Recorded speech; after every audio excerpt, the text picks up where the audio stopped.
What's up, guys? Welcome back to the channel and welcome back to a review. Yes, I finally got the chance to play the Avengers game beta after someone that we will not name on the channel, someone that shall not be named, someone that is utterly nameless. No, I'm playing.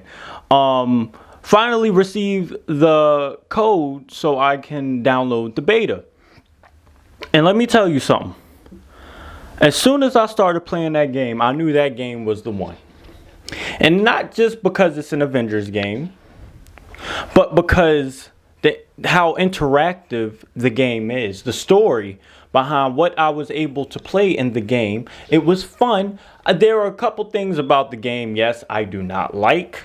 There are a couple things that are still buggy and are still glitchy. Understandable, it's the beta. They still have a little over a month to get everything perfect the way they want to get it perfect. I don't know how much I can talk about as far as the game goes because I don't know if the embargo is lifted on it or stuff to that nature. But there is one thing that I can tell you that I don't like. There's a story mode, and I won't get into spoilers about it if you did not have if you weren't able to play the beta. But on the story mode, there is a story that you have to follow in order to find an Avenger that is needed for the story to continue. But through that campaign mode, you get up into a certain point to where you reestablish a certain AI and you are able to play War Table. I didn't like that too much because it took away from the story that was being presented during the campaign. I don't know if I was playing it wrong. I'm not going to completely blame the makers of the game because, like I said, I don't know if I was doing it wrong or right. But we're supposed to be finding a character in the game that is needed to help the story move forward and reestablishing the Avengers that they were, set up. This is not a spoiler. We've seen this in trailers that they were set up by the game's villain, MODOK and AIM. So how are we supposed to believe that story if the character that we're trying to find is also one of the characters that is helping us on the side missions with War Table while we're trying to get the items and the intelligence that we need to find said character? That's what was confusing to me. And on top of that, you had to go through like 70 different missions. I didn't get to get far in the game before it was inevitably over. And I went to bed by the time they said on Twitter that we had 3 extra hours to play the game because there was an uproar of people that wanted more time with the game. And let me tell you something, the game was fun. The graphics were good. How the motion was seamless.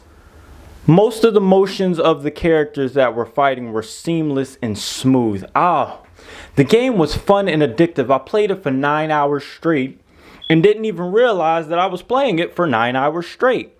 So, as most of you OGs on the channel know, going back to my first ever video on this channel, I did the trailer review for Avengers, and at the time I think it was called Avengers A-Day, and then as evolution progressed, they came up with the Avengers game. I'm guessing I still don't know the name of the game. I call it the Avengers game. I guess we'll get that little information when the game actually drops and we see it on the case.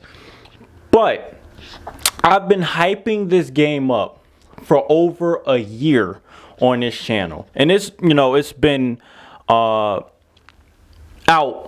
for over a year. Not out, but it's been in development for over a year. You have Spider-Man that's now an exclusive with the game through Sony, which I don't care for.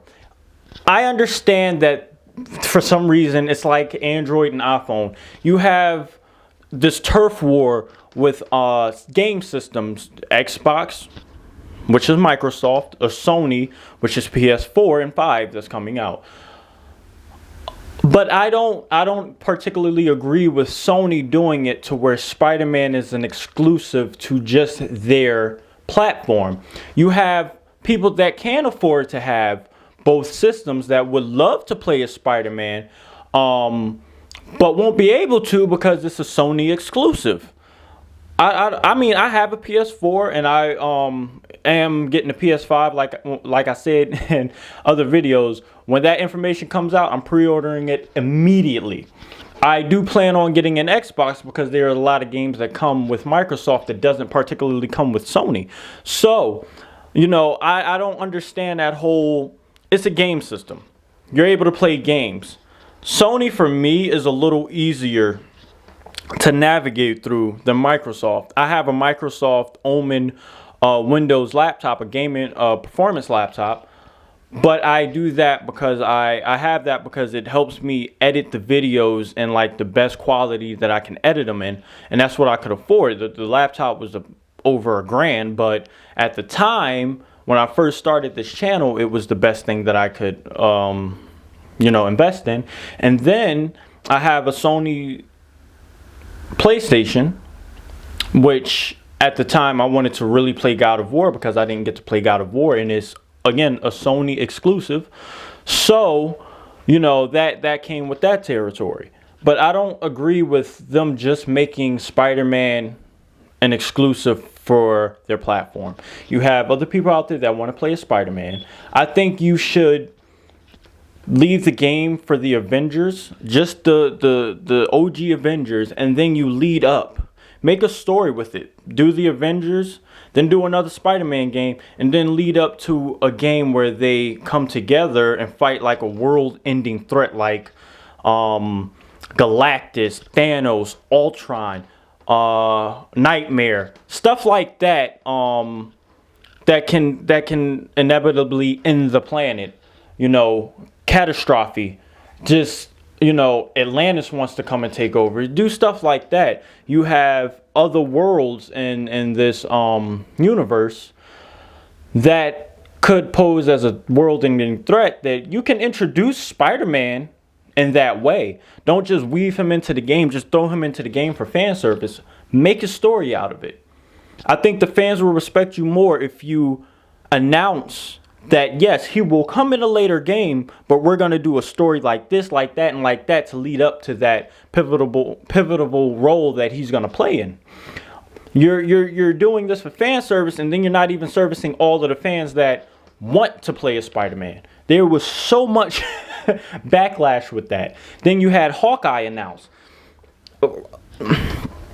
I like Hawkeye. I like what Jeremy Renner did with him in the movies because I like what the Russos did with him in Endgame and Infinity War because they made him a meaningful character. Hawkeye generally is the comedic relief in the TV shows if you watch the animation series.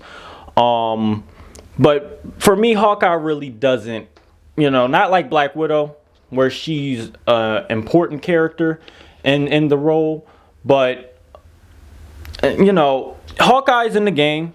Okay, cool.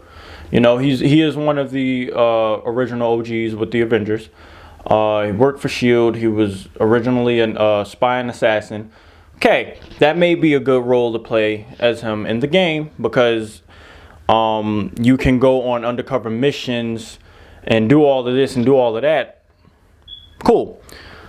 But I think they should do it to where they're leading up to, you know, putting all of these different Avenger characters in the game instead of just throwing them all in one game.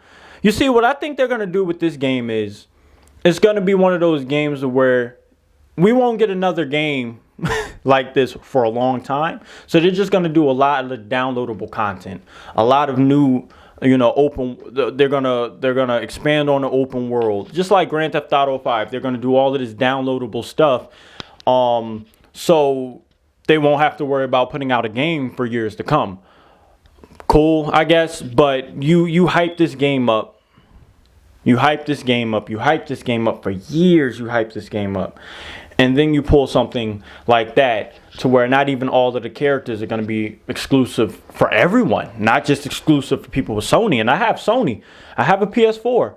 You know, but I am a gamer. I like games. And everybody, whether you're an Xbox or a PS4 or a Sony, you're a gamer. It doesn't matter. PC, doesn't matter. So I think they have to change that. But ultimately, the game itself, from what I played, it was fun. It was challenging. You know, it wasn't easy. You had to go search for clues. I remember when I was trying to find a certain AI, I was looking all around, you know, this room, and it was so detailed. Like, I had to search over there. I had to move stuff. Oh, it was so fun. I can appreciate that. Make me look, make me think, okay, would it be here? Where would I put something like that if I was, you know, if I was Tony Stark and I wanted to hide it from the enemy, you know? And then you play the game, then it leads into a cutscene, and it led into the cutscene in such a way that it blended with the story that you were playing as. That's where my gripe comes in with War Table, because you do a story, you talk to Bruce Banner, and then you're just thrown into it. You got to choose a mission to get to the next. It made no sense to me. And War Table's supposed to be like Warzone for Call of Duty, where you can get online with all of your friends, and you can, you know, go on missions, go on battles, do all of this, do all of that. But they're weaving it into the game. I don't know if it's just me. That's my gripe with it. I'm not going to get too into it because, like I said, I don't know how much we can really talk about it. And this video is going on 12 minutes. But, you know, let me know your thoughts down below if you got to play the Avengers game. If you had fun, if you like what you saw. I like the aim bots. I did like some of the bots that we had with it. And they're inevitably gonna introduce, you know, the X-Men and stuff in the game universe. I think it's gonna be connected with the Spider-Man in this game. Fantastic Four too, since, you know, they're, you know, heavy in this. I didn't really get to play as Thor, which I'm kind of upset about. I got to play as him in the beginning with everything happened with the Golden Gate Bridge. I got to play as Captain America, and I did like that. I really did like that. In the beginning of the game, you got to play as basically all of the characters. You got to play as Iron Man, Black Widow, Hulk, Thor. I really like that. I didn't get to the part to where, you know, I did the trailer reaction where Thor came in out of nowhere and then Mjolnir appeared and he saved the news anchor. I didn't get to that part. Kind of upset about that. But when the actual game comes out and I'm going to be able to pause and play, I'll bring you guys that gameplay, because I'm hearing that everything that we played with the beta won't be saved, so we're gonna have to do the whole thing all over again, which is kind of, you know, upsetting. But hey, I had fun. I don't mind playing it again. You know, it's one of those games where you come in from a long day of work and you're just like, you're so excited to play it because you're like, what's next? And that's where I'm at mentally right now. I'm like, what's next? I didn't get far, but I got far enough to know that I'm excited about this. I want to play what's next. I want to see what MODOK looks like in the game. I want to see if they introduce any characters in the game. Abomination looked amazing. Abomination was big as hell. I didn't expect him to be that big. And it's like, oh, another thing. I complained about the Captain America costume. You don't really notice it while you're playing as him. You know, I noticed that. You don't really notice Captain America's costume while you're playing as Captain America. So, you know, it's like those little things. And then you have the downloadable skins with the characters from the movie, the MCU, the Marvel Cinematic Universe, the movie universe. It's just awesome. We're getting a freaking Suicide Squad game, Kill the Justice League. You know, it's a time. It's a time. But with the thing that shall not be named that has the whole world shut down, it's just like, when are you going to be releasing this stuff? I want another Spider-Man game. I want another God of War game. We got the Werewolf Apocalypse coming out. We got Horizon 2 coming out. It's like all of this stuff. Like, comment, and subscribe, share with your friends and family. Let me know in the comment section if you enjoyed the game, if you got to play it. Let me know what you're looking forward to when they do the beta, free beta next week. I think the 14th it starts. Let me know in the comment section how far you got in the game, and if you like the game, let me know your issues with the game. Let's have a conversation, because the game was fun. Okay, your boy had fun. Like, comment, subscribe, share with your friends and family. I love all of you. Thank you for the endless support. Podcast channel coming soon. Getting the logo and everything worked out. I'm starting a t-shirt company. I love me some shirts. So just keep a lookout. Stay tuned on the communities page. Interact with me. Have conversations with me. I post on there almost every day. I like being interactive with you guys. Follow me on my social media. Link down, not link, but down below in the comments, in the description. I love you guys. I'm out.